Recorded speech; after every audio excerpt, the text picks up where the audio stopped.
Welcome to Retro Scale Modelling. My next build is the Airfix Blackburn Buccaneer S.2C. The scale is 1/72.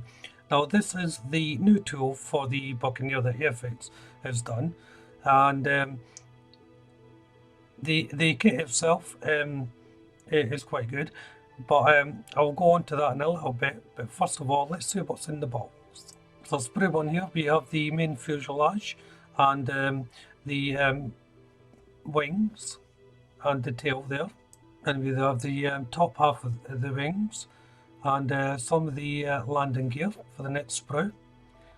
This sprue we have the nose cone, the air intakes and some of the structural internal work.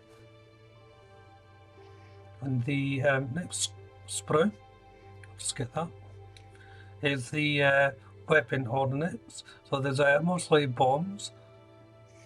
And the last sprue we have for the cockpit, Airfix's pilots that they always give us, which is nice, and all the little bits and pieces that go inside the aircraft. Now this aircraft has a couple of options where you can have the wings in the forward position and the tail open, and that's the actual way I'm going to be doing the kit. This is the clear canopy. It's quite nicely moulded, just one option here, so it's nothing too difficult to get to grips with. The decals, there's two variants, as you can see there. There's two registration markings. Then we come to the painting guide and the decal sheet. The first one is for HMS Ark Royal in 1972. The colour scheme is all the same colour scheme even for the next variant, which is for HMS Eagle in 1971. Just registration markings are different, that's all. Then we have the essential sheet, and these decals are white, these little decals, so you can see them on the darker background even.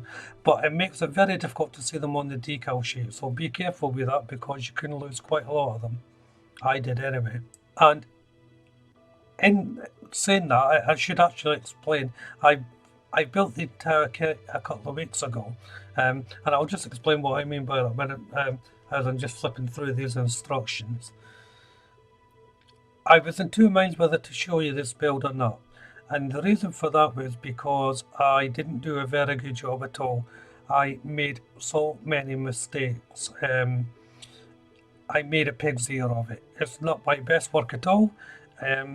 In fact, it's one of my worst that I've done, especially on an aircraft.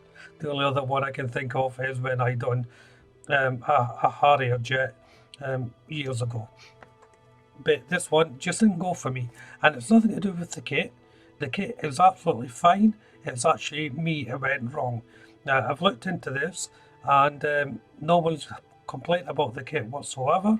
The mistakes I made were just me getting everything wrong. I got the air intakes wrong when I was building it. I didn't do a particularly good job on the filling and sanding that I had to do because of my own lack of building the kit, and the sanding didn't go too well and the painting didn't go too well. So all in all, it was a complete nightmare for me, but nothing to do with the kit. But I decided to show you the video anyway, as in just to show you anyone can sometimes make mistakes like this. It happens. It's a bit annoying. I didn't realise it was happening until the kit was finished, funny enough, but that's the nature of these kits sometimes.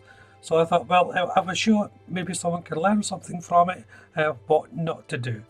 So treat this build as a lesson in what not to do.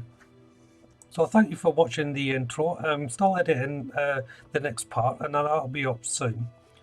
So if you haven't done so already, why don't you subscribe to the channel, hit that notification bell, and you'll be updated on all my upcoming videos and so on.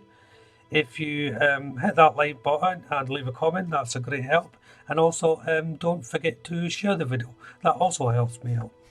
But in the meantime, thank you all very much for watching. Bye bye.